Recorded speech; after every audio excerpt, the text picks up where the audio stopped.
To start, I'll try to configure rules for and rules for arrays.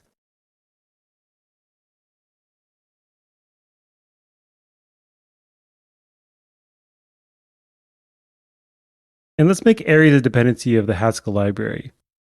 That still didn't work. I'll ask Bazel to give better debug output. Bazel helpfully prints out the failing command.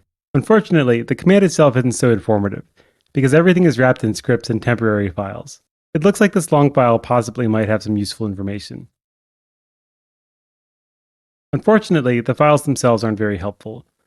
They point to other scripts and files instead of containing the actual commands and arguments invoked by the compiler.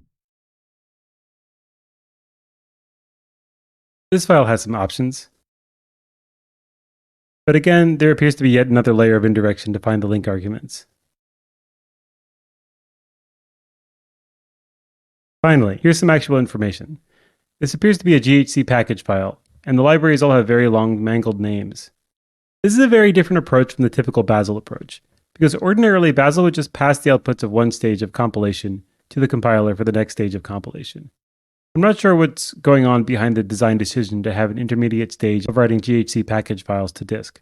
Preventing the writing of temporary files to disk to organize compilation was one of the primary design goals of Bazel, so this is a bit surprising to me. That may also explain why the shell commands being executed are so opaque. The commands seem to be really just invoking scripts that escape the control of the Bazel sandbox, and instead call out the GHC tools like Cabal. It's not clear to me yet why rules Haskell doesn't understand the arrays dependency. My guess so far is that it has something to do with the indirection involved in the way that they invoke the compiler. The gRPC repo tells Bazel to always link the arrays dependency, even if symbols aren't explicitly mentioned in the binary. This causes Bazel to create a libtool.lo file, and rules Haskell seems to not understand this file. We see here that the alwayslink library variable is set to the .lo extension, so Bazel seems to think of .lo and alwayslink files as equivalent. And here we see that if we detect the .lo extension, then we set alwayslink to true, and we link it as a static library.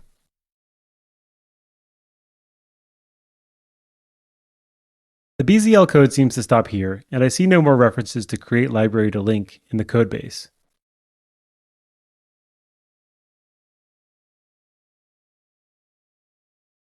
I wonder if I should be searching for create library to link in camel case instead. Perhaps there's some tooling that translates Python's snake case to Java's camel case.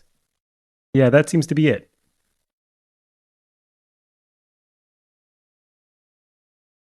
Let's try setting always link to 1 on the Haskell library target. Maybe that will invoke the correct behavior from rules Haskell.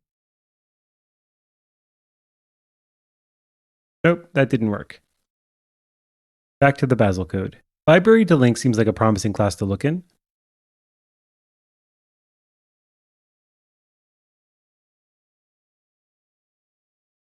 We see that Bazel models libraries as having, among other things, an iterable of object files. After poking around for a while, this function seems pretty relevant. I think this may be the relevant line I was looking for. We're going to set compilation outputs to be a collection of precompiled objects and the results of compiling new source files. The .lo file is a container of precompiled objects. So this line seems to be telling Bazel to treat .lo files as a collection of .o files to pass to the compiler at link time. This is the relevant part that appears to be missing from rules Haskell. Instead of passing precompiled objects to GHC, rules Haskell creates an intermediate GHC package file and lists the dependency libraries there. I look around some more for anything that would contradict my theory about what's going on, and I don't see anything that contradicts it.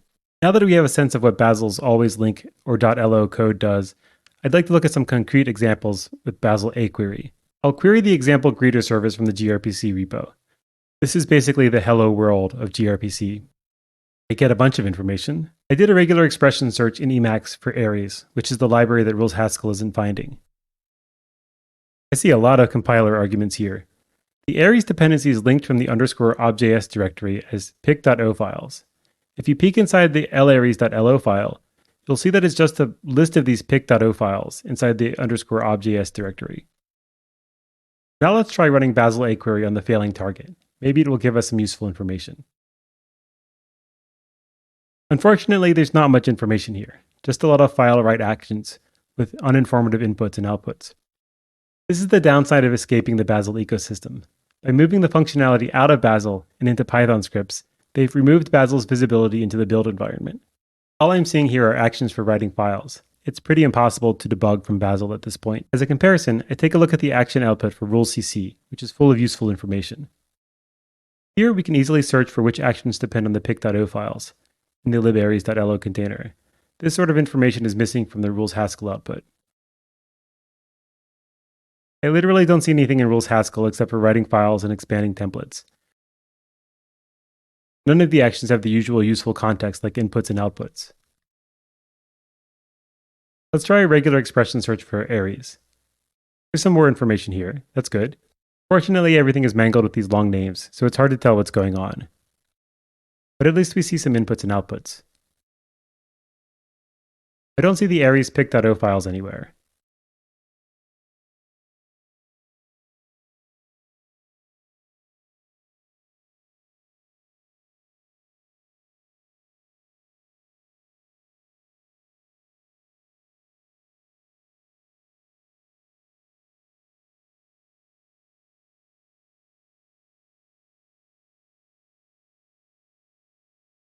I do see references to libares.lo, but because everything ultimately happens in files and scripts outside of Bazel, it's difficult to trace where exactly the .lo file input gets dropped.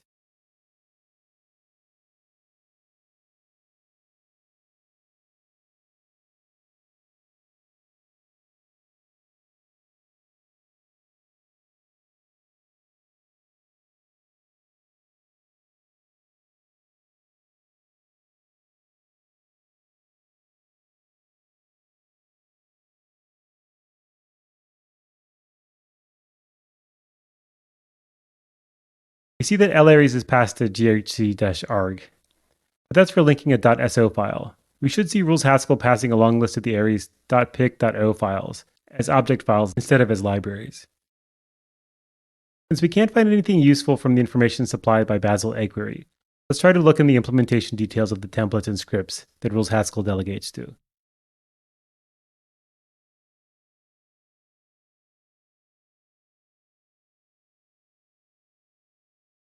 Let's see if we can find the action that creates the link config file.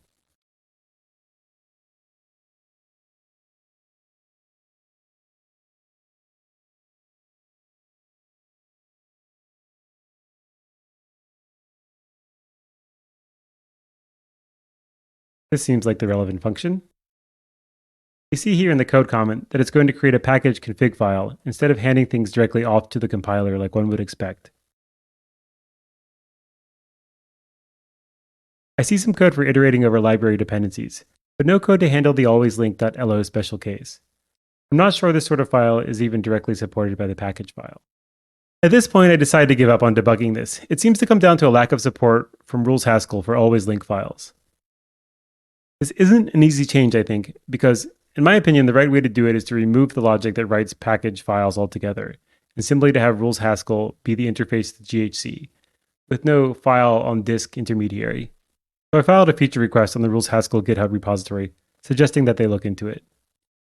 As a workaround, I'll build a .a file for libares and make it a dependency on every Bazel target that transitively depends on gRPC. Fortunately, since the plan is to make gRPC microservices, this should essentially be all of the targets. The libares build environment doesn't create a libares.a file, which is the only thing that rules-Haskell will look for, so I need to do some work renaming the output. That should do it. Libares itself builds, which is a good sign. And I see the libares.a output. That's promising.